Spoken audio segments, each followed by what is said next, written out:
Custo de vida, emprego e desemprego, cesta básica, tarifas públicas, salário mínimo. Agora, na Brasil Atual, a análise do DIEESE.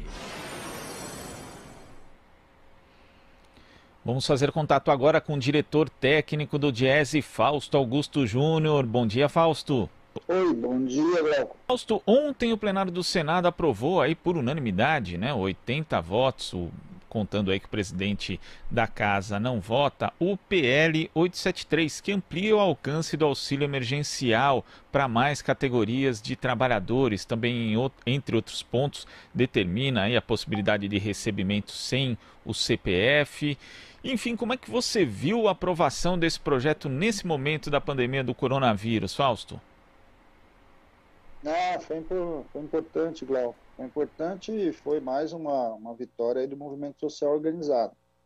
Tinha muitas categorias envolvidas nisso, muitos sindicatos envolvidos nisso, um papel fundamental ali da CONTAG, ou seja, da confederação que representa os trabalhadores da agricultura familiar, entre outros, e eu acho que foi uma vitória fundamental.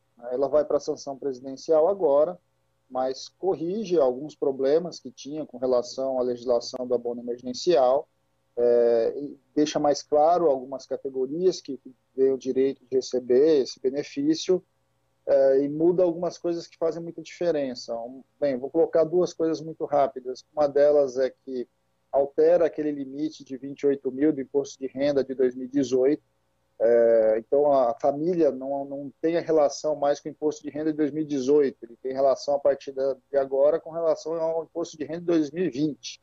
Ou seja, o que acontece? Se a pessoa em 2018 teve um rendimento acima de 28 mil, que era um ano que não tinha nada a ver com a pandemia, mas ela está sem renda nesse momento, ela pode receber o benefício.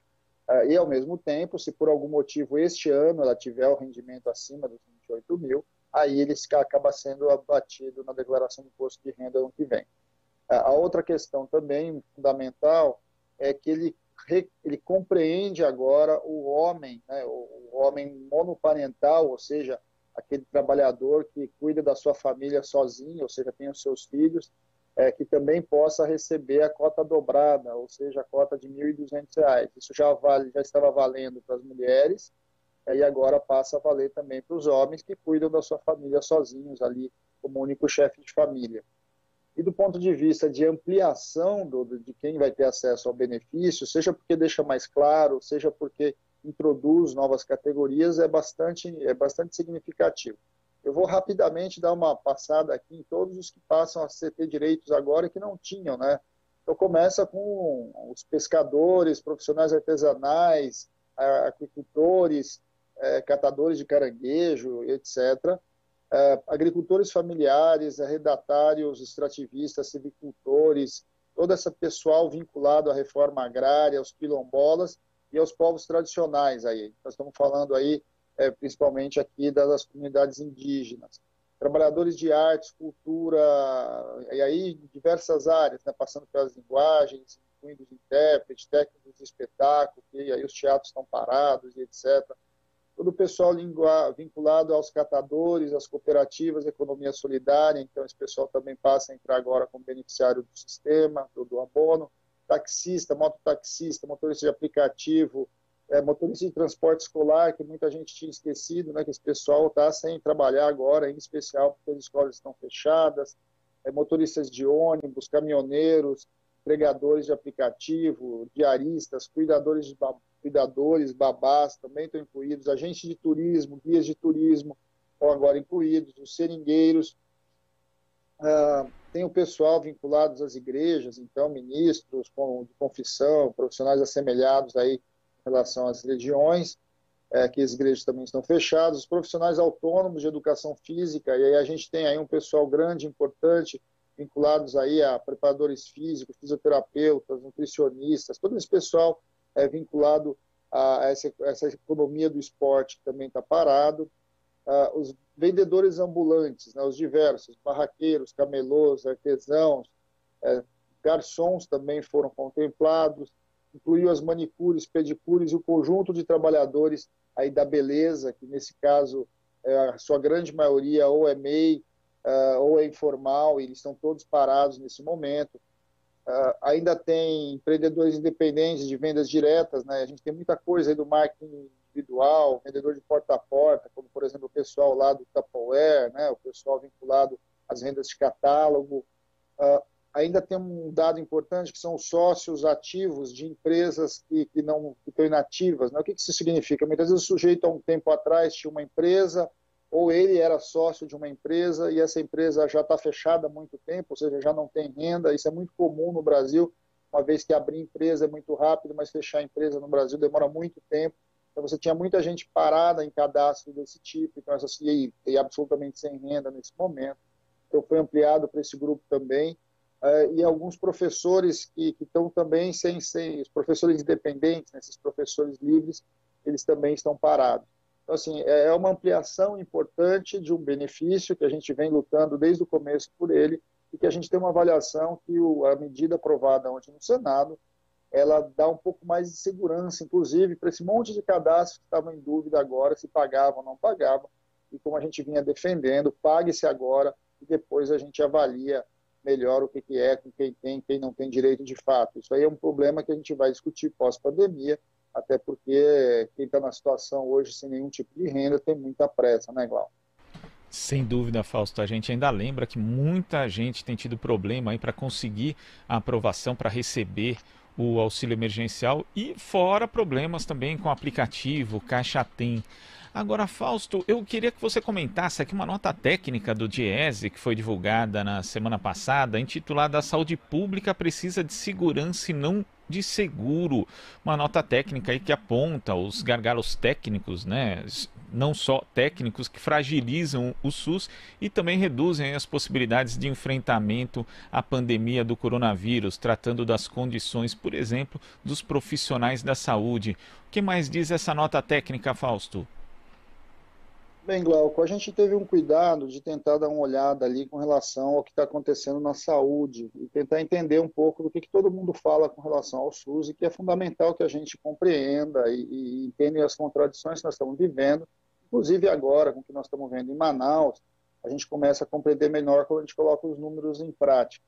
Se a gente olhar para o orçamento da saúde, ele já ajuda a gente a entender um monte desses nossos problemas.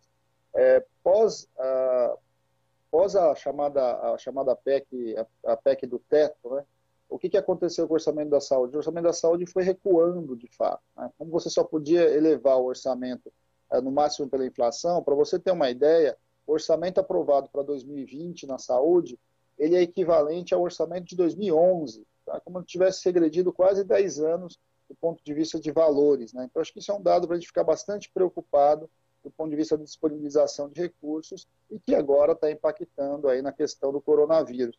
Um outro dado importante, Glauco, para a gente olhar um pouco, é como é que está distribuído um pouco os estabelecimentos da saúde. E ajuda a gente a entender um drama que a gente está vendo agora, onde estão as mortes do coronavírus. As mortes do coronavírus, como nos Estados Unidos, aqui no Brasil também, ela tem classe, ela está se ampliando na periferia. E por que ela se amplia na periferia? Porque dos 300 mil estabelecimentos de saúde, para você ter uma ideia, a grande maioria está vinculada ao setor privado e não ao setor público. Então, se a gente olha para isso, é um bocado complicado a gente olhar como é que as coisas estão se encaminhando. E pior do que isso, elas também estão concentradas muito no Sudeste. E aí há uma diferenciação muito grande. A gente vai percebendo como que a lógica do negócio, a lógica da iniciativa privada, ela vai preponderando um sistema misto de saúde. Isso é um tanto quanto preocupante em momentos em que você tem uma falta, por exemplo, de equipamentos públicos de saúde. Acho que esse é um dado que a gente tem que pensar bastante, porque há uma discrepância muito grande, e não é à toa que em regiões como Manaus, por exemplo, você está vendo o problema que a pandemia tem causado. E aí isso vai se dividindo um pouco na lógica também do número de trabalhadores, né? Nós temos 5,7 milhões de trabalhadores vinculados ao serviço de saúde. Desses, só 2,7 estão vinculados ao SUS. E esses ainda vinculados ao SUS, só um terço de fato são estatutários, com uma renda ali, em média, de 3 salários mínimos. Ou seja, o profissional da saúde está basicamente hoje, uma grande parte dele vinculado ao setor privado. A grande maioria deles recebem relativamente baixo. Quem está no SUS está vinculado, em grande maioria, nos municípios, então tem salários menores e não tem estabilidade de emprego. Então, assim, a gente tem uma longa discussão a ser feita no Brasil com relação a esses profissionais. É fundamental o Dia da Saúde, que as pessoas vão nas portas, ali nas janelas e batam, né, e aplaudam. Eu acho que tudo isso é importante do ponto de vista simbólico, mas do ponto de vista real, a gente precisa um novo olhar sobre a saúde, que passa por investimento, passa por investimento público, que passa por uma ampliação de fato dos estabelecimentos públicos de saúde. Para você ter uma ideia, Glauco, hoje nós temos alguma coisa perto de 50 milhões de pessoas caindo com planos de saúde. O que é isso? O que significa? De um lado, você está ampliando, você só tem 1/4 da população com plano de saúde e caindo porque vai perdendo emprego, vai perdendo plano de saúde.